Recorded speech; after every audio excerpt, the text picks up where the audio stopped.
السلام علیکم ورحمۃ اللہ وبرکاتہ۔ وعلیکم السلام۔ نحمده ونصلي على رسوله الكريم اما بعد فاعوذ باللہ من الشیطان الرجیم بسم اللہ الرحمن الرحیم رب اشرح لي صدری ویسر لي امری واحلل عقدۃ من لسانی یفقهوا قولی رب زدنی علما اللہم فقہنا فی الدین۔ کیا حال ہے آپ کا؟ الحمدللہ ٹھیک ہوں۔ اور ایگزامس کیسے ہو رہے ہیں؟ آج کا پیپر کیسا ہوا آپ کا؟ اچھا ہوا ہے۔ اچھا ہوا؟ کس سبجیکٹ کا تھا؟ انگلش۔ اچھا،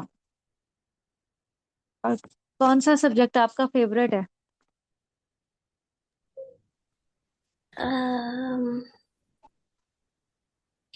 کیمسٹری اور بایو بھی اچھا لگتا ہے۔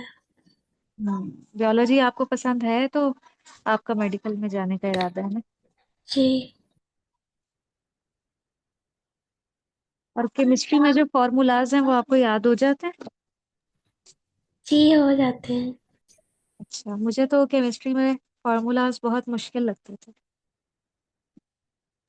اب 10th کی زیادہ آسان ہے، پچھلی کلاس میں مشکل تھی۔ میں نے بھی ایف ایس سی ہی کی ہے، پری میڈیکل۔ اچھا۔ آج کی جو ہماری آیت ہے وہ ہے 238، جس میں نمازوں کی حفاظت کی بات ہے، اور خاص طور پہ جو صلاۃ وسطیٰ ہے، تو ہم دیکھیں گے صلاۃ وسطیٰ سے کون سی نماز مراد ہے جس کی حفاظت کا اللہ تعالیٰ حکم دے رہے ہیں۔ آیت 238 آپ اوپن کر لیں۔ حافظو، حفاظت کیا کرو۔ فعل امر جمع مذکر حاضر کا صیغہ ہے، الصلاتی، نمازوں کی۔ تو یہ صلات جو ہے، صلوات، یہ صلاتن کی جمع ہے، جمع مؤنث سالم۔ صلاتن کے آخر میں گول تا ہٹا کے الف اور تا لگانے سے یہ جمع بنی ہے، والصلاۃ الوسطیٰ، اور درمیانی نماز کی۔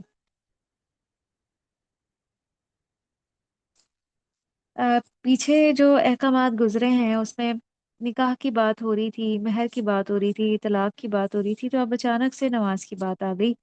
تو اس کی کیا وجہ سمجھ میں آتی ہے کہ عام طور پہ جب ایسے جھگڑے شروع ہوتے ہیں گھروں میں تو لوگ نمازوں سے غافل ہونے لگتے ہیں۔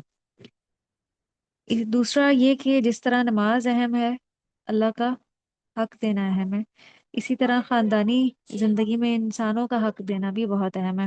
تو دونوں چیزوں میں بیلنس رکھنا ضروری ہے۔ اگر کوئی نماز ادا کرتا ہے وقت پہ تو اس کے ذمہ پھر یہ بھی ہے کہ وہ لوگوں کا اور اپنے خاندان کے دیگر لوگوں کا جن کا اس پر حق ہے ان کے حقوق ادا کرے، اور پھر اس کے بعد نمازوں کو ضائع ہونے سے بچانا ہے، ان کی حفاظت کرنی ہے، نماز کی نگہبانی کرنی ہے، اور نماز کو اس طرح پڑھنا چاہیے کہ بلا ضرورت خیالات ذہن میں نہیں آنے دینے چاہیے۔ پھر نماز میں طہارت کا بھی اہتمام کرنا چاہیے۔ ایک موقع پہ نبی صلی اللہ علیہ وسلم نے نماز کا ذکر کرتے ہوئے فرمایا کہ جس شخص نے نماز کی حفاظت کی اس کے لیے نماز قیامت کے روز نور اور برہان اور نجات کا باعث ہوگی، اور جس نے نماز کی حفاظت نہ کی اس کے لیے نہ کوئی نور ہوگا، نہ برہان اور نہ نجات۔ تو آپ کسی بھی چیز کی حفاظت کیسے کرتے ہیں؟ جیسے کپڑے ہیں، صحت ہے، گھر ہے، بچے ہیں، ان چیزوں کی حفاظت کی جاتی ہے نا؟ کیسے کیئر کی جاتی ہے؟ کیا کسی کو سکھانا پڑتا ہے کہ کوئی بھی شخص اپنے کپڑوں کی، صحت کی، گھر کی یا بچوں کی کیسے حفاظت کرے؟ کیا کوئی ٹریننگز ہوتی ہیں اس معاملے میں؟ نہیں۔ ہر کوئی خود جانتا ہے کہ اس نے اپنے گھر کی کیسے کیئر کرنی ہے، بچوں کی کیسے کرنی ہے۔ تو یہاں اللہ تعالیٰ نمازوں کی بھی ایسے ہی کیئر اور حفاظت کرنے کا کہہ رہے ہیں۔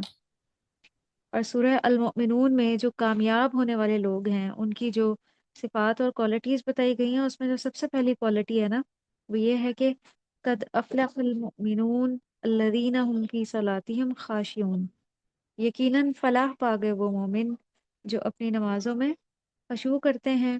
اور پھر اسی میں آگے آیت نمبر 5 میں اللہ تعالیٰ نے فرمایا کہ والذین هم علی صلواتہم یحافظون، وہ لوگ جو اپنی نمازوں کی حفاظت کرتے ہیں۔ اب آگے صلاۃ وسطیٰ سے مراد درمیانی نماز ہے، یعنی نماز اثر۔ اس کے اوپر آپ نوٹ کر لیں۔ اس کے بارے میں ایک روایت بھی ہمیں ملتی ہے حضرت ابن عباس اور حضرت عبداللہ بن مسعود رضی اللہ عنہ کی، کہ نبی کریم صلی اللہ علیہ وسلم نے فرمایا صلاۃ وسطیٰ سے مراد نماز اثر ہے۔ یہ ترمذی کی روایت تھی۔ اور نبی کریم صلی اللہ علیہ وسلم نے جنگ خندق کے دن فرمایا تھا کہ ان کافروں نے مجھے درمیانی نماز نہ پڑھنے دی حتیٰ کہ سورج غروب ہو گیا، تو اللہ تعالیٰ ان کی قبروں اور گھروں کو آگ سے بھر دے۔ یہ نبی صلی اللہ علیہ وسلم نے کافروں کے بارے میں فرمایا تھا خندق کے دن۔ یہ متفقن علیہ روایت تھی، یعنی بخاری اور مسلم دونوں میں موجود ہے۔ پھر ایک موقع پہ آپ نے فرمایا، یہ بھی بخاری اور مسلم کی روایت ہے، کہ جس شخص کی نماز اثر فوت ہو جائے گویا اس کا اہل و عیال یعنی اس کی فیملی پوری اور مال و اسباب ہلاک ہو گیا۔ اس نماز کو، نماز اثر کو ضائع کرنا اتنا بڑا خسارہ ہے۔ تھوڑی دیر کے لیے ذرا امیجن کریں کہ اگر آپ گھر سے باہر ہوں اور کوئی آپ کو آ کے کہے کہ معلوم ہے کہ آپ کا سارا گھر نعوذ باللہ جل گیا اور اس میں سارے گھر والے بھی تھے، تو آپ کے دل کا کیا حال ہوگا؟ لیکن ہم ایک کے بعد ایک نماز قضا کرتے چلے جاتے ہیں اور ہمیں احساس تک نہیں ہوتا۔ تو نماز اثر کو قضا کرنے اور ضائع کرنے کو نبی صلی اللہ علیہ وسلم نے تشبیہ دی اس شخص کے ساتھ کہ جس کا سارا مال و اسباب ہلاک ہو جائے، جل جائے، اور ساتھ میں اس کے اہل و عیال بھی ہوں۔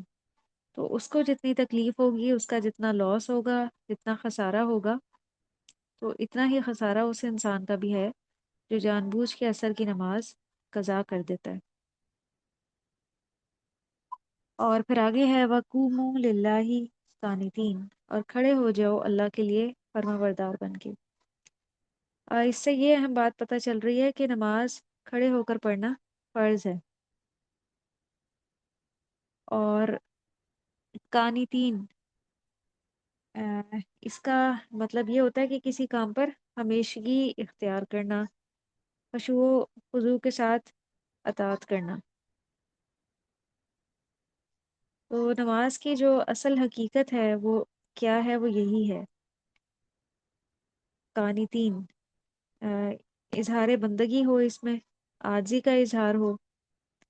تو ہم دنیا میں اپنے سے کسی سے بڑے کے سامنے کھڑے ہوں تو کیسے کھڑے ہوتے ہیں؟ کتنا ہم پروٹوکول اس کو دیتے ہیں۔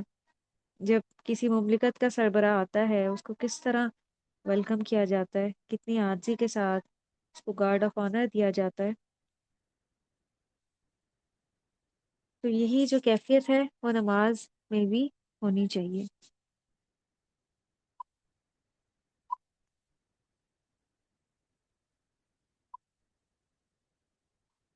پھر اس سے اگلی جو آیت ہے 239، فَإِنْ خِفْتُمْ، پھر اگر خوف ہو تمہیں، فرجالن، تو پیدل چلتے ہوئے، او رکبانا، یا سوار ہو کر نماز پڑھو۔ اب یہاں پہ سچویشن چینج ہو گئی ہے۔ ہر وقت حالات ایک جیسے ہی نہیں ہوتے، کبھی خوف یعنی جنگ کی حالت بھی ہوتی ہے۔ تو یہاں پہ خوف سے مراد جنگ کی حالت ہے، آپ یہاں نوٹ بھی کر لیں، جنگ کی حالت، کہ جب کوئی ایک ہی جگہ کھڑے ہو کر یا ٹک کر نماز نہ پڑھ سکے تو وہ چلتے چلتے بھی نماز پڑھ سکتا ہے یا سوار ہو کر بھی پڑھ سکتا ہے۔ یہ اسپیسیفکلی جنگ کے موقع کا ذکر ہے۔ تو اس سے یہ پتہ چل رہا ہے کہ ہمارے دین میں بہت سہولت ہے۔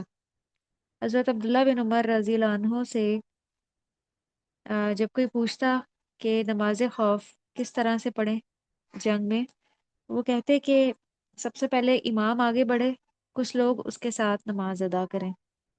یعنی اگر جنگ کے موقع پہ جو ہے وہ نماز آدھی ہو جاتی ہے، 4 فرض ہیں تو وہ 2 فرض پڑھے جائیں گے، تو اس میں پھر پہلے دو گروہ بن جائیں، پہلے ایک گروہ امام کے پیچھے ایک رکعت پڑھے، اور باقی لوگ جو ہیں وہ دشمنوں کے درمیان کھڑے ہوں، جنگ کریں۔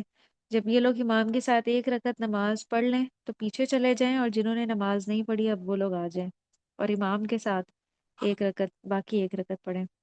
تو امام تو اپنی نماز سے فارغ ہو جائے گا، اور اب یہ جو دو گروہ ہیں یہ باقی باقی ایک ایک رکعت پوری کر لیں گے اپنی، جو ان کی رہ گئی ہے۔ اور اگر خوف بہت زیادہ بڑھ جائے کہ ایک جگہ کھڑے ہو کے نماز نہیں پڑھ سکتے، تو پھر سواری پر بھی پڑھ سکتے ہیں، یا سواری پر چلتے چلتے بھی پڑھ سکتے ہیں، تو نماز ادا ہو جائے گی۔ یہ بخاری کی روایت تھی۔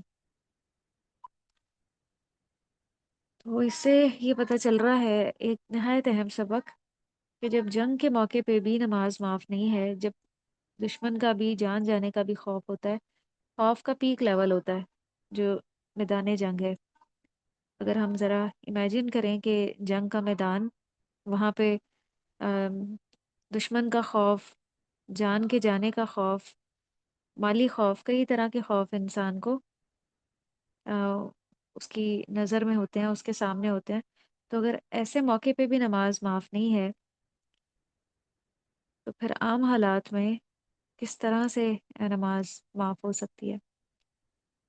تو ہمارے خوف کیا ہیں؟ ہم کن خوف کی وجہ سے جو ہے وہ نماز چھوڑ دیتے ہیں، اور وہ بہت ہی ان یوزول خوف یا حالات ہیں۔ جیسے اگر کسی کا شوہر فوت ہو جائے تو جو سب سے پہلا کام ہوتا ہے وہ یہی ہوتا ہے کہ نماز بھول جاتی ہے۔ اگر کسی گھر میں آ، کوئی ڈیتھ ہو گئی ہے تو بہت سے لوگ جو ہیں وہ اس غم میں نماز پڑھنا ہی بھول جاتے ہیں۔ یا اگر آ، کسی کو عورت کو ڈیورس ہو گئی ہے تو اس میں بھی آپ دیکھیں کہ نمازوں کی غفلت بسا اوقات کی جاتی ہے اس غم میں۔ یا عام طور پہ اگر کوئی برائڈل بنی ہوئی ہے تو نماز نہیں پڑھی جاتی کہ میک اپ خراب ہوگا۔ تو یہ سارے جو ہے نا بالکل ان یوزول حالات ہیں، اس میں نماز معاف نہیں ہے۔ اسلام میں نماز نہیں چھوڑی جا سکتی۔ یا اگر کسی کے ایگزامز ہیں، اس کی تیاری میں وقت کم ہے، پھر بھی نماز نہیں چھوڑی جا سکتی۔ ایون اگر پیپر بھی ہے اور پیپر کی بھی وہی ٹائمنگز ہیں، جیسے 2 بجے پیپر ہے، تو اس سے پہلے وقت نکال کے ہم اگر اپنے انسٹیٹیوٹ میں جا رہے ہیں، وہاں جا کے ہم نماز پڑھ لیں۔ جب نماز کا اہتمام کریں گے تو اللہ سبحانہ و تعالیٰ اسباب بھی پیدا فرما دیں گے، کہ اب تو اتنی سہولت ہے کہ ہر جگہ اگر ہم کہیں بھی جاتے ہیں، کسی بھی جگہ، تو ضرور کوئی نہ کوئی وہاں نماز پڑھنے کی جگہ ہوتی ہے جو ہمیں پوچھنے پہ پتہ چل جاتی ہے۔ ہر جگہ ہم بے شک جہاں بھی چلے جائیں، اپنے سٹی میں ہوں، آؤٹ آف سٹی ہوں، یا کسی بھی اسپیسیفک جگہ پہ ہوں، ہر جگہ یہ سہولت موجود ہوتی ہے۔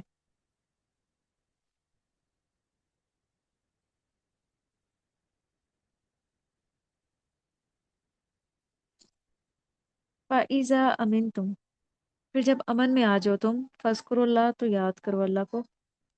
پھر جب امن میں آ جاؤ، پھر پوری نماز پڑھنی ہے۔ جب جنگ کا موقع ختم ہو جائے، اس کو پھر روٹین نہ بنا لو کہ وہ ہم خوف میں تو اس طرح سے پڑھتے تھے، نہیں، وہ اس ٹائم کے لیے تھا۔ وہ ٹائم اب جب گزر گیا، امن نصیب ہو گیا اللہ کی طرف سے، تو اب اسی طرح سے اللہ کا ذکر کرو، اسی طرح سے اللہ کو یاد کرو، اسی طرح سے نماز ادا کرو جس طرح اس نے سکھایا ہے، یا جس طرح اس نے اس کا حکم دیا ہے۔ تو انسان کی عادت کیا ہوتی ہے کہ وہ اچھی چیز کو مشکل سے اختیار کرتا ہے، اور نیچے کی طرف آسانی سے چلا جاتا ہے۔ دیکھیں، جو چڑھائی ہوتی ہے اوپر کا راستہ ہوتا ہے، اور کمپیریٹیولی جو نیچے کا راستہ ہوتا ہے، دونوں میں سے کون سا زیادہ آسان ہوتا ہے؟ نیچے کا راستہ۔ نیچے کا راستہ، اس میں انسان کو اتنا زور نہیں لگانا پڑتا، خود سے خود آسانی کے ساتھ، روانی کے ساتھ انسان چل رہا ہوتا ہے۔ اور جو اوپر کا راستہ ہوتا ہے، اگر کچھ روڈ اوپر ہو، یا اوپر کی طرف انسان کو تھوڑا سا جانا پڑے، تو اس میں ایک انرجی لگانی پڑتی ہے، اور ایک قوت لگ رہی ہوتی ہے، ایک زور لگ رہا ہوتا ہے۔ تو بالکل یہی چیز ہے کہ ہیبٹس کو چینج کرنا اسی طرح سے مشکل ہوتا ہے، اچھی ہیبٹس کو اپنانا اور جو غلط یا رانگ ہیبٹس ہیں ان کو چھوڑنا بڑا ایک مشکل کام ہوتا ہے۔ انسان ہمیشہ آسانیوں کی طرف جاتا ہے، اس کو ہرڈلز اور رکاوٹیں اور مشکلات اچھی نہیں لگتی، لیکن جو عادت بنانے کا عمل ہے یا مرحلہ ہے وہ اسی طرح سے ہوتا ہے کہ اس میں تھوڑی قوت لگانی پڑتی ہے، تھوڑی انٹرنل موٹیویشن ڈیولپ کرنی پڑتی ہے، پھر جا کے وہ کام آسان ہوتا ہے۔ تو یہاں پہ اللہ کے ذکر سے مراد نماز ہے، یاد کرو اللہ کو، یعنی نماز ادا کرو جس طرح امن کی حالت میں ادا کی جاتی ہے، اسی لیے آگے کہا جا رہا ہے کما علمکم، جیسا کہ اس نے سکھایا تمہیں۔ کس نے سکھایا؟ اللہ تعالیٰ نے۔ ما لم تکونو، جو نہیں تھے تم، تعلمون، تم جانتے۔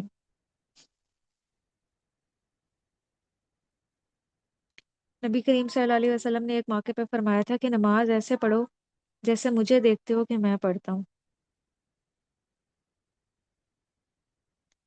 تو یہاں پہ آیت میں اللہ تعالیٰ اس کو اپنی طرف منسوخ کر رہے ہیں، کما علمکم، جیسا کہ اس نے سکھایا تم کو۔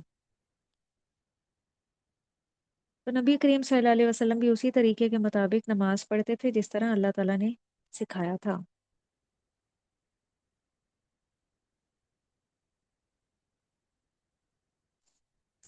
تو ذکر سے مراد یہاں پہ نماز ہے، نماز کیسے پڑھنی چاہیے جیسے سکھائی گئی ہے، اور اگر یہاں پہ ذکر کو عام معنی میں بھی لیا جائے تو کیا معنی ہوگا کہ اس کو یاد کرو جیسا کہ اس نے تمہیں سکھایا ہے۔